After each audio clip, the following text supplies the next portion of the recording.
வணக்கம். வேந்தரின் ஒரு நாள் ஒரு பொழுது இரவு செய்திகளுக்காக சுகன்யா. முதலில் தலைப்புச் செய்திகள்.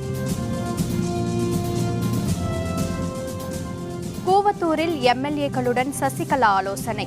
சசிகலாவை முதல்வராக்குவோம் என செங்கோட்டையன் பேட்டி.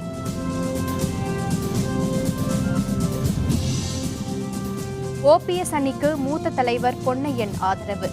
அமைச்சர் பாண்டியராஜனும் ஆதரவு தெரிவித்தார். ஓரளவுதான் பொறுமை காப்போம் என சசிகலா பேச்சு. விரைந்து செயல்பட வேண்டும் என ஆளுநருக்கு கடிதம்.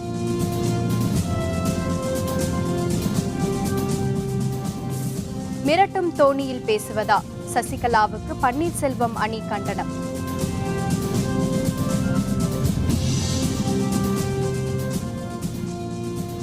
சென்னை தங்கும் விடுதிகளில் சோதனை. காவல் ஆணையர் உத்தரவை அடுத்து நடவடிக்கை.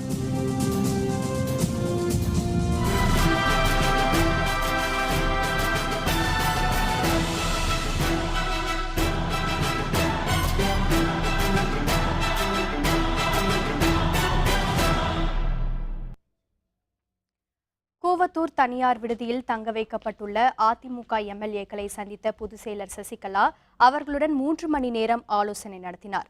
அதிமுகவில் ஏற்பட்டுள்ள குழப்பத்தை அடுத்து கடந்த 8ஆம் தேதி கட்சியின் தலைமை அலுவலகத்தில் எம்எல்ஏக்களின் கூட்டம் நடைபெற்றது. கூட்டத்தை அடுத்து எம்எல்ஏக்கள் சொகுசு பேருந்துகளில் ஏற்றப்பட்டு ரகசிய இடத்துக்கு கொண்டு செல்லப்பட்டனர். பின்னர் அவர்கள் காஞ்சிபுரம் மாவட்டம் கூவத்தூரில் உள்ள தனியார் விடுதியில் தங்க வைக்கப்பட்டுள்ளதாக தகவல் வெளியானது. கூவத்தூரில் அதிமுக எம்எல்ஏக்கள் வைக்கப்பட்டிருப்பது குறித்து விருப்பத்துக்கு மாறாக அடைத்து வைக்கப்பட்டிருப்பதாக சென்னை உயர்நீதிமன்றத்தில் மனுக்கள் தாக்கல் செய்யப்பட்டுள்ளன. இதனிடையே முதல்வர் பன்னீர்செல்வத்தின் அணியில் இணைவோரின் எண்ணிக்கை அதிகரித்து வருகிறது.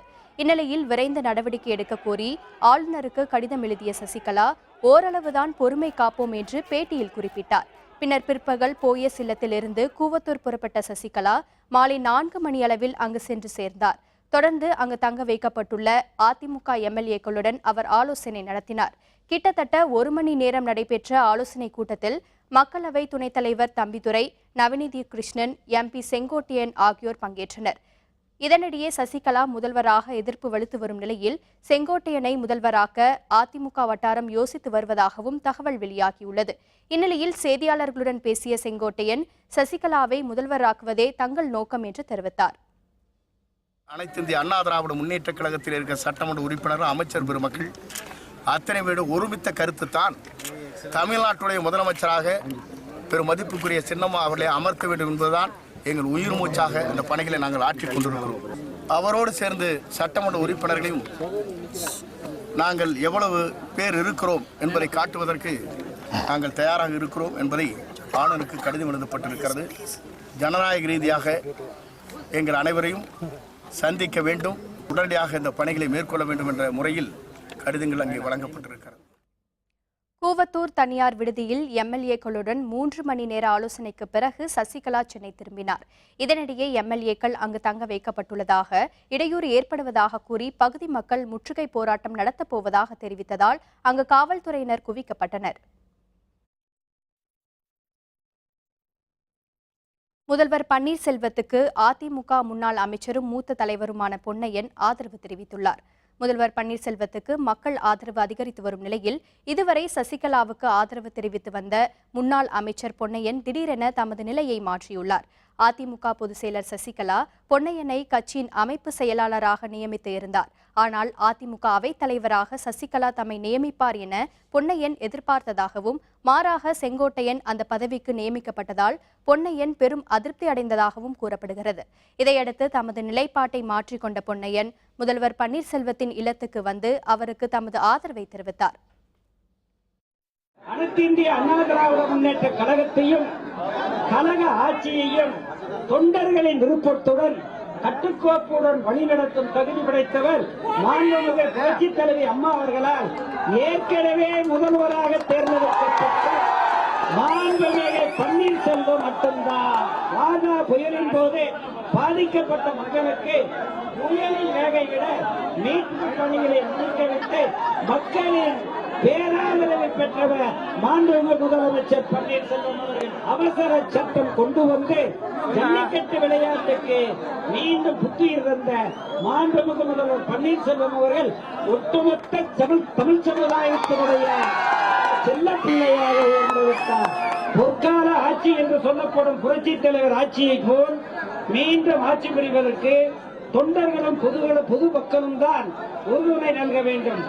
கழகத்தின் சட்டத்திட்ட விதிப்படி அதிமுகவின் 1,64,00,000 தொண்டர்கள் அனைவரும் ஒன்றிணைந்து யார் பொதுச் செயலாளர் வர வேண்டும் என்று முடிவெடுக்கிறார்களோ அவரே பொதுச் செயலாளர். முன்னதாக இன்று காலை தமிழக பள்ளிக்கல்வித்துறை அமைச்சர் க பாண்டியராஜன் இன்று முதல்வர் ஓ பன்னீர்செல்வத்தை சந்தித்து தனது ஆதரவை தெரிவித்தார். இதன் மூலம் முதல்வர் தரப்பு எம்எல்ஏக்களின் பலம் 7ஆக அதிகரித்துள்ளது. முதல்வர் பன்னீர்செல்வத்துக்கும் அதிமுக பொதுச் செயலர் சசிகலாவுக்கும் இடையில் மோதல் வலுத்து வரும் நிலையில் பன்னீர்செல்வத்துக்கு ஆதரவு தருபவர்கள் எண்ணிக்கை நாளுக்கு நாள் அதிகரித்து வருகிறது. இதுநாள் வரை சசிகலா அணியில் இருந்த தமிழக பள்ளிக்கல்வித்துறை அமைச்சர் க பாண்டியராஜன் கிரீன்வேஸ் சாலையில் உள்ள முதல்வர் இல்லத்துக்கு சென்று அங்கு பன்னீர்செல்வத்தை சந்தித்து தனது ஆதரவை தெரிவித்தார். முதல்வர் பன்னீர்செல்வத்துக்கு ஆதரவு வழங்கிய முதல் தமிழக அமைச்சர் க பாண்டியராஜன் என்பது குறிப்பிடத்தக்கது. இந்திய அண்ணா திராவிட முன்னேற்ற கழகம் என்ற எஃகு கோட்டை ஒன்றாக இருக்க வேண்டும் என்ற ஒரே கருத்துக்காக இன்று கழக பொருளாளர் தமிழக முதல்வர் அன்பு அண்ணன் திரு ஓ பன்னீர்செல்வம் அவர்களின் தலைமையில் இன்னைக்கு அங்க இருக்கிற ஒவ்வொரு எம்எல்ஏக்களும் ஒவ்வொரு சட்டமன்ற உறுப்பினருக்கும் இருக்கிற ஒரே எண்ணம் கழகம் ஒன்றாக இருக்க வேண்டும் என்பது. அனைவரும் இங்கே வருவார்கள். எந்த நிலையிலும் பிளவு என்பது வரும் என்று எதிர்பார்த்துக் கொண்டிருக்கும் திராவிட முன்னேற்ற கழகத்திற்கு ஏமாற்றம் தான் கிடைக்கும் என்பதை உறுதியாக சொல்லி வருகிறேன். தமிழக அமைச்சர் மாபா பாண்டியராஜனை தொடர்ந்து மற்ற எம்எல்ஏக்கள் விரைவில் தங்கள் அணிக்கு வருவார்கள் என்று தமிழக முதல்வர் ஓ பன்னீர்செல்வம் தெரிவித்துள்ளார். தமக்கு ஆதரவு வழங்கிய அமைச்சர் மாபா பாண்டியராஜனை வரவேற்று பேசிய முதல்வர் ஓ பன்னீர்செல்வம் மக்களின் கருத்தை ஏற்று அமைச்சர் பாண்டியராஜன் தம்மோடு வந்துள்ளது மகிழ்ச்சி அளிக்கிறது என்று குறிப்பிட்டார். பாண்டியராஜனை தொடர்ந்து பல அமைச்சர்களும் எம்எல்ஏக்களும் தங்களுக்கு ஆதரவு தர வருவார்கள் என்றும் முதல்வர் பன்னீர்செல்வம் குறிப்பிட்ட தமிழக ஆட்சி ஒரு குடும்பத்தின் கைக்கு செல்வதை தடுக்க வேண்டும் என்று குறிப்பிட்டார். நாமெல்லாம் வெகு ஆவலோடு எதிர்பார்த்து காத்திருந்த நம்முடைய அன்பு சகோதரர் மாண்புமிகு பள்ளி கல்வித்துறை அமைச்சர் அன்பிற்கினிய அருமை சகோதரர் மாண்புமிகு பாண்டியராஜன் அவர்கள் இன்றைக்கு நம்மோடு வந்து இணைந்திருக்கிறார்கள் என்ற நல்ல செய்தியை நீங்கள் இங்கே கண்கூடாக கண்டு கொண்டிருக்கிறீர்கள். அங்கிருந்து இங்கு வந்து சேர்வதற்கு அனைத்து மாண்புமிகு அமைச்சர்களும் அனைத்து சட்டமன்ற உறுப்பினர்களும் ஒவ்வொருவராக வந்து சேர்கிறார்கள் என்பதை இந்த நல்ல சற்று முன்பு திருப்பூர் அதிமுக எம்பி சத்யபாமாவும் முதல்வர் பன்னீர்செல்வத்தை நேரில் சந்தித்து ஆதரவு தெரிவித்தார்.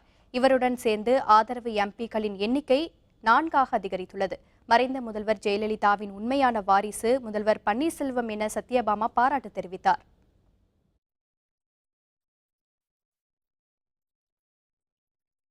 ஜெயலலிதா மரணம் பற்றி சிபிஐ விசாரணை நடத்த வேண்டும் என முதல்வர் பன்னீர்செல்வம் அணியில் புதிதாக இணைந்துள்ள நாமக்கல் அதிமுக எம்பி சுந்தரம் கோரிக்கை விடுத்துள்ளார். தமிழக முதல்வராக இருந்த ஜெயலலிதாவின் மறைவை அடுத்து தமிழக அரசியலில் இதுவரை எப்போதும் இல்லாத அளவுக்கு அசாதாரண சூழல் நிலவி வருகிறது. ஆட்சி கட்டிலில் அமர்வது யார் என்பதில் தொடர்ந்து இழுபறி நீடித்து வருகிறது. அதிமுகவின் இரு அணிகளில் யாரை ஆட்சி அமைக்க அழைப்பது என்பது பற்றி ஆளுநர் வித்யாசாகர் ராவ் இதுவரை எந்த முடிவும் எடுக்கவில்லை. இந்த நிலையில் இன்று கிருஷ்ணகிரி மக்களவை தொகுதி எம்பியான அசோக்குமார், நாமக்கல் மக்களவை தொகுதி உறுப்பினர் PR சுந்தரம் ஆகியோர் முதல்வர் இல்லத்துக்கு நேரில் வந்து பன்னீர்செல்வத்தை சந்தித்து ஆதரவு தெரிவித்தனர். பின்னர் முதல்வருடன் இணைந்து செய்தியாளர்களுடன் அவர்கள் பேசினர். அப்போது ஜெயலலிதா மரணம் பற்றி சிபிஐ விசாரணை நடத்தப்பட வேண்டும் என நாடாளுமன்ற உறுப்பினர் PR சுந்தரம் கோரிக்கை விடுத்தார். அதேபோல செய்தியாளர்களுடன் பேசிய கிருஷ்ணகிரி நாடாளுமன்ற தொகுதி அதிமுக MP-யான அசோக்குமார் முதல்வர் பன்னீர்செல்வத்தை எதிர்த்தரப்பினர் மிரட்டி ராஜினாமா கடிதத்தில் கையெழுத்து வாங்கியதாக குற்றம் சாட்டினார். சசிகலா அணி MLA-க்களுக்கு விலை பேசுவதாக குற்றம் சாட்டிய அவர் சசிகலாவை யாரும் மன்னிக்க மாட்டார்கள் எனவும் தெரிவித்தார்.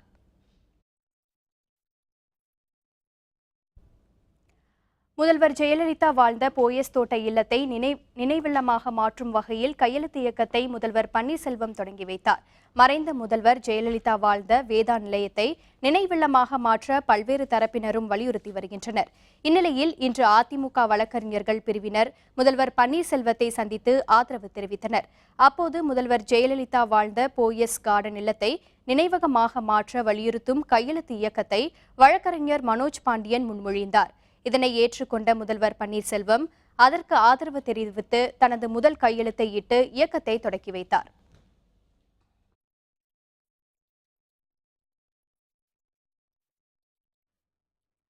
அதிமுக MLA-க்களுடன் நேரில் சந்தித்து உடனடியாக அனுமதி வழங்குமாறு ஆளுநருக்கு அக்கட்சி பொதுச் செயலர் சசிகலா வேண்டுகோள் விடுத்துள்ளார். இது தொடர்பாக அவர் கடிதம் ஒன்றை அனுப்பியுள்ளார். ஆளுநர் வித்யாசாகர் ராவுக்கு அனுப்பியுள்ள கடிதத்தில் கடந்த 9ஆம் தேதி ஆளுநரை நேரில் சந்தித்து அதிமுக MLA-க்களின் ஆதரவு கடிதத்தை வழங்கியதாக தெரிவித்துள்ள சசிகலா ஆட்சி அமைக்க தன்னை அழைக்குமாறு கோரியதையும் சுட்டிக்காட்டியுள்ளார். தனது தலைமையில் ஆட்சி அமைப்பதற்கு ஆதரவு தெரிவித்து அதிமுக MLA-க்கள் கையெழுத்திட்ட தீர்மானம் நகலை ஒப்படைத்துள்ளதாக குறிப்பிட்டுள்ள சசிகலா முதல்வர் பன்னீர்செல்வம் தனது பதவி விலகல் கடிதத்தை வழங்கி 7 நாட்கள் கடந்துவிட்டதையும் சுட்டிக்காட்டியுள்ளார். முதல்வரின் பதவி விலகலை ஆளுநர் ஏற்றுக்கொண்டுள்ள நிலையில் தன்னை ஆதரிக்கும் MLA-க்கள் அனைவருடன் நேரில் சந்திக்க உடனடியாக அனுமதி வழங்க வேண்டும் என்றும் ஆளுநருக்கு சசிகலா வேண்டுகோள் விடுத்துள்ளார்.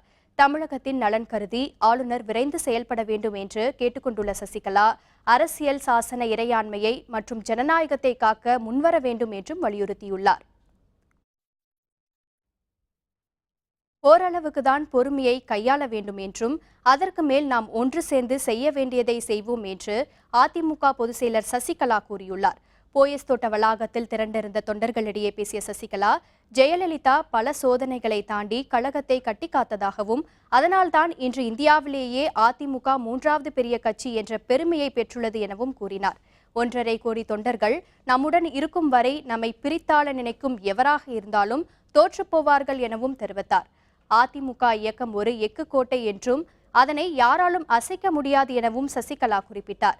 நமக்கு இவ்வளவு பேர் துணை இருக்கும் போது தாம் எதற்கு அஞ்சப் போவதில்லை என கூறிய அவர் நியாயமாகவும் ஜனநாயகத்தின் மீதும் நம்பிக்கை வைத்திருப்பதால் கொஞ்சம் அமைதி காப்பதாகவும் ஓரளவுக்குதான் பொறுமையை கையாள வேண்டும் என்றும் சசிகலா தெரிவித்தார். நம் இயக்கம் அம்மா சொன்னது போல் ஒரு எஃகு கோட்டை. அந்த கோட்டையை யாரும் அசைக்க முடியாது. அம்மாவும் நிறைய போராட்டங்களை சந்தித்துதான் இந்த இயக்கத்தை நடத்தி வந்தார். இப்ப நமக்கும் அந்த சோதனை வந்திருக்கிறது. நாமும் அதில் வென்று காட்டுவோம். கொஞ்சம் அமைதி காக்கிறோம். ஓரளவுக்கு மேல்தான் நாம் பொறுமையை கையாள முடியும். அதற்கு மேல் நாம் ஒன்று சேர்ந்து செய்ய வேண்டியதை செய்வோம்.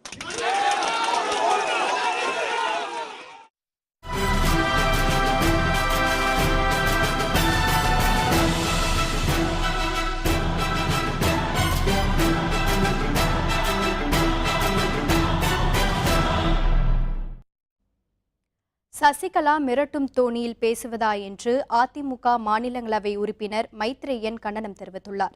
போயஸ் தோட்டத்தில் அதிமுகவினர் மத்தியில் பேசிய சசிகலா ஓரளவுதான் பொறுமையாக இருப்போம் என்று அதற்கு மேல் செய்ய வேண்டியதை சேர்த்து செய்வோம் என்றும் பேசினார். இதுகுறித்து முதல்வர் பன்னீர்செல்வம் இல்லத்தில் செய்தியாளர்களுடன் பேசிய மைத்ரேயன் சசிகலா பேச்சுக்கு கண்டனம் தெரிவித்தார்.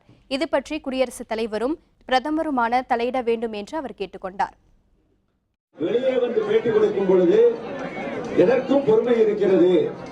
நான் எதை வேண்டுமானாலும் செய்வேன், எவனாக இருந்தாலும் சரி என்றெல்லாம் மிரட்டும் துணியிலே அவர்கள் பேசியிருக்கிறார். நம்முடைய வேண்டுகோள் இந்த மிரட்டல் குறித்து மத்திய உள்துறை அமைச்சர் திரு ராஜ்நாத் சிங் அவர்களும் பாரதத்தினுடைய பிரதமர் திரு நரேந்திர மோடி அவர்களும் இந்திய குடியரசுத் தலைவர் திரு பிரணாப் முகர்ஜி அவர்களும் இந்த மிரட்டல் குறித்து விசாரித்து உடனடியாக தக்க நடவடிக்கை எடுக்க வேண்டும். சென்னையில் உள்ள தங்கும் விடுதிகளில் சோதனை நடத்த காவல்துறையினருக்கு மாநகர காவல் ஆணையர் ஜார்ஜ் உத்தரவிட்டுள்ளார். ஆளுநர் வித்யாசாகர் ராவ் பிறப்பித்த உத்தரவை அடுத்து ஜார்ஜ் இந்த நடவடிக்கையை மேற்கொண்டுள்ளார். மாநகர காவல்துறை ஆணையரின் உத்தரவை அடுத்து சென்னையில் பல்வேறு விடுதிகளிலும் குற்றப்பின்னணி உள்ளவர்கள், சமூக விரோதிகள் யாரும் தங்கியுள்ளார்களா என காவல்துறையினர் சோதனை மேற்கொண்டுள்ளனர். இதுகுறித்த விரிவான தகவல்களை தருகிறார் நமது செய்தியாளர் கோபிநாத். சென்னை மாநகரில் உள்ள தங்கும் விடுதிகளை சோதனையிட காவல்துறை ஆணையர் ஜார்ஜ் உத்தரவிட்டிருக்கிறார். இதன்படி மாநகரின் பல்வேறு பகுதிகளில் காவல்துறையினர் விடுதிகளில் சோதனை மேற்கொண்டு வருகின்றனர். அதாவது வெளி மாவட்டங்களில் இருந்து சென்னை மாநகரில் பலரும் தங்கியுள்ளதாக காவல்துறையினருக்கு கிடைத்த தகவலின் அடிப்படையில் இந்த சோதனையானது நடத்தப்பட்டு வருகிறது. குற்றப்பின்னணி உள்ளவர்களோ சமூக விரோதிகளோ சந்தேகத்திற்கு இடமளிக்கும் வகையில் விடுதிகளில் தங்கியிருந்தால் அவர்களை கைது செய்யவும் காவல்துறையினர் திட்டமிட்டிருக்கின்றனர். தற்போது உள்ள அரசியல் சூழ்நிலையில் அசம்பாவித சம்பவங்கள் ஏதும் நடைபெறாமல் இருப்பதற்காக முன்னெச்சரிக்கை ஏற்பாடாக இந்த நடவடிக்கை மேற்கொள்ளப்பட்டுள்ளதாக காவல்துறை வட்டாரங்கள் தெரிவிக்கின்றன. வேந்தர் செய்திகளுக்காக சென்னை ஈக்காட்டுத்தாங்கலில் இருந்து ஒளிப்பதிவாளர் இம்ரானுடன் கோபிநாத். ஜல்லிக்கட்டில் களத்திற்குள் புகுந்த பார்வையாளர்கள், காவல்துறை தடியடி. விவரம் விளம்பர இடைவேளைக்கு பிறகு.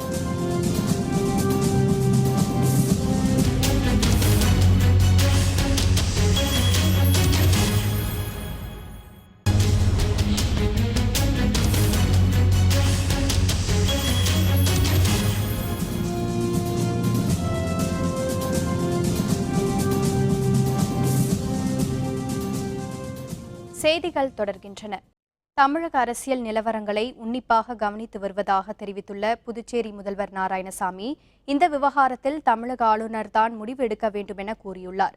புதுச்சேரியில் இன்று செய்தியாளர்களுடன் பேசிய அவர், தமிழகத்தில் நடைபெறுவது போன்ற அரசியல் சூழல் பல்வேறு மாநிலங்களில் ஏற்கனவே நடந்தேறிய நிலையில் பெரும்பான்மையை நிரூபிக்க சட்டப்பேரவையிடம்தான் அதிகாரம் உள்ளதாக தெரிவித்தார். மேலும் தமிழக அரசியல் சூழ்நிலையை தாம் உன்னிப்பாக கவனித்து வருவதாகவும் அவர் குறிப்பிட்டார். தமிழக ஆளுநர் அவர்களை திரு பன்னீர்செல்வம் அவர்களும் சசிகலா அவர்களும் சந்தித்து, அதாவது அவங்க வந்து ஆட்சி அமைக்க சசிகலா அம்மையார் கேட்டிருக்காங்க. இது முடிவு பண்ண வேண்டியது ஆளுநர் முடிவு பண்ணோம். தமிழக அரசியலை பொறுத்த வரைக்கும் நாங்கள் உன்னிப்பாக கவனித்துக் கொண்டிருக்கிறோம். விருதுநகர் மாவட்டம் 7000 பண்ணையில் பட்டாசு தயாரிக்கும் ஆலையில் ஏற்பட்ட வெடிவிபத்தில் சிக்கி 2 பேர் பலியாகினர். ஒருவர் படுகாயமுற்றார். விருதுநகர் மாவட்டம் சாத்தூர் அருகே 7000 பண்ணை அன்பின் நகரத்தில் செயல்பட்டு வரும் பட்டாசு ஆலையில் திடீரென வெடிவிபத்து ஏற்பட்டது. இதையடுத்து பட்டாசுகள் அனைத்தும் வெடித்து சிதறின. இதனால் ஆலை தீப்பற்றிக் கொண்டதை அடுத்து தீயணைப்புத் துறையினர் போராடி தீயை அணைத்தனர். வெடிவிபத்து காரணமாக ஆலை கட்டடம் முற்றிலும் இடிந்து தரைமட்டமானது. இந்த விபத்தில் சிக்கி வளையம்பட்டியை சேர்ந்த சேகர், நடுசரன்குடியை சேர்ந்த கணேசன் ஆகியோர் பலியாகினர். படுகாயமுற்ற அன்பின் நகரத்தை சேர்ந்த மாரியம்மாள் சிகிச்சைக்காக சிவகாசி மருத்துவமனையில் சேர்க்கப்பட்டுள்ளார். இதனிடையே இறந்தவர்களின் குடும்பங்களுக்கு உரிய இழப்பீடு வழங்க கோரி கிராம மக்கள் ஆலையை முற்றுகையிட்டதை அடுத்து ஆலை நிர்வாகம் சார்பில் தலா 5 லட்சம் ரூபாய் இழப்பீடும் இறுதி சடங்குக்கு 50,000 ரூபாயும் வழங்கப்பட்டது.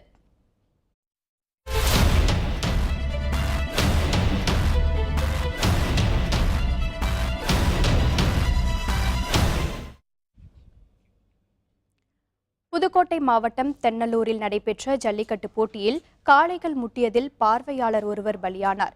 89 மாடுபிடி வீரர்கள் காயமடைந்தனர். புதுக்கோட்டை மாவட்டம் தென்னலூரில் இன்று காலை தொடங்கிய ஜல்லிக்கட்டு போட்டியை ஆட்சியர் கணேஷ் கொடி அசைத்து தொடங்கி வைத்தார். இதில் 1020 காளைகளும் 500க்கும் மேற்பட்ட மாடுபிடி வீரர்களும் பங்கேற்றனர். திமிரி பாய்ந்த காளைகளை வீரர்கள் வீறு கொண்டு அடக்க முனைப்பு காட்டினர். பார்வையாளர்கள் ஏராளமானோர் மிகுந்த உற்சாகத்துடன் கண்டு ரசித்தனர். மாலை 4 மணி அளவில் காளைகள் ஓடிய திடலில் பார்வையாளர்கள் புகுந்தனர். இதனால் மிரண்டு போன காளைகள் பார்வையாளர்கள் மீது பாயத் தொடங்கியது. இதனைத் தொடர்ந்து பாதுகாப்பை கருத்தில் கொண்டு ஆட்சியர் கணேஷின் உத்தரவின் பேரில் ஜல்லிக்கட்டு போட்டி உடனடியாக நிறுத்தப்பட்டது. இதனிடையே இந்த போட்டியின் போது காளைகள் முட்டி காயமடைந்த 89 பேர் புதுக்கோட்டை அரசு மருத்துவமனைக்கு அனுப்பி வைக்கப்பட்டனர். இதேபோல் மாடு முட்டி காயமடைந்த பார்வையாளர் கார்த்திக் என்பவர் உயர்தர சிகிச்சைக்காக திருச்சி அரசு மருத்துவமனைக்கு அனுப்பி வைக்கப்பட்டார். ஆனால் பயணத்தின் போது வழியிலேயே அவர் உயிரிழந்தார்.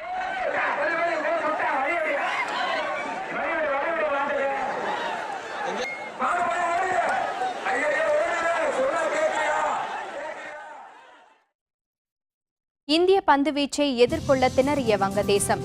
ஃபாலோ ஆனை தவிர்ப்பது கடினம் என தகவல். விவரம் விளம்பர இடைவேளைக்கு பிறகு.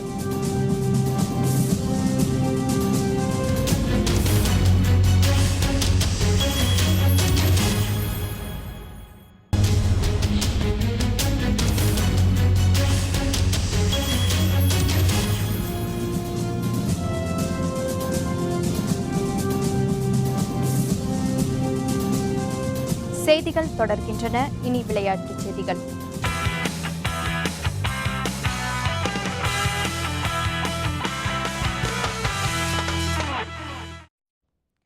ஹைதராபாத்தில் நடைபெற்று வரும் டெஸ்ட் கிரிக்கெட் போட்டியில் இந்திய பந்து வீச்சாளர்களை எதிர்கொள்ள முடியாமல் திணறி வரும் வங்கதேச அணி ஃபாலோ ஆனை தவிர்க்க போராடி வருகிறது. தெலுங்கானா மாநிலம் ஹைதராபாத்தில் நடைபெற்று வரும் இந்த போட்டியில் டாஸ் வென்று முதலில் பேட்டிங் செய்த இந்திய அணி 6 விக்கெட்டுகள் இழப்புக்கு 687 ரன்கள் எடுத்திருந்த போது டிக்ளேர் செய்தது. கேப்டன் விராட் கோலி இரட்டை சதம் அடித்து அசத்தினார். இதனைத் தொடர்ந்து நேற்று முதல் இன்னிங்ஸை தொடங்கிய வங்கதேச அணி ஆட்ட நேர முடிவில் 1 விக்கெட் இழப்புக்கு 41 ரன்கள் எடுத்திருந்தது. 3ஆம் நாளான இன்று தொடர்ந்து விளையாடிய வங்கதேச அணி இன்றைய ஆட்ட நேர முடிவில் 6 விக்கெட்டுகள் இழப்பிற்கு 322 ரன்கள் எடுத்துள்ளது. வங்கதேச அணியின் கேப்டன் முஷ்பிகுர் ரஹீம் 81 ரன்களுடனும் மெஹதி ஹசன் 51 ரன்களுடனும் களத்தில் உள்ளனர். ஏற்கனவே 6 விக்கெட்டுகளை இழந்துள்ள வங்கதேசம் கைவசம் உள்ள 4 விக்கெட்டுகளை கொண்டு மேலும் 365 ரன்கள் எடுத்து இந்தியாவை சமன் செய்ய வேண்டும். அதற்கான வாய்ப்பு குறைவாக உள்ள நிலையில் 2வது இன்னிங்ஸில் வங்கதேசம் விளையாடும் நிலை உருவாகியுள்ளது. மீண்டும் தலைப்புச் செய்திகள். கூவத்தூரில் எம்எல்ஏக்களுடன் சசிகலா ஆலோசனை. சசிகலாவை முதல்வராக்குவோம் என செங்கோட்டையன் பேட்டி. ஓபிஎஸ் அணிக்கு மூத்த தலைவர் பொன்னையன் ஆதரவு. அமைச்சர் பாண்டியராஜனும் ஆதரவு தெரிவித்தார். ஓரளவுதான் பொறுமை காப்போம் என சசிகலா பேச்சு. விரைந்து செயல்பட வேண்டும் என ஆளுநருக்கு கடிதம். மிரட்டும் தோணியில் பேசுவதா? சசிகலாவுக்கு பன்னீர்செல்வம் அணி கண்டனம். சென்னை தங்கும் விடுதிகளில் சோதனை. காவல் ஆணையர் உத்தரவை அடுத்த நடவடிக்கை. இத்துடன் வேந்தரின் ஒரு நாள் ஒரு பொழுது இரவு செய்திகள் நிறைவடைந்தன. மீண்டும் இரவு 10 மணிக்கு கண்ணுறங்கும் வேளை இரவு செய்திகளில் சந்திப்போம். வணக்கம்.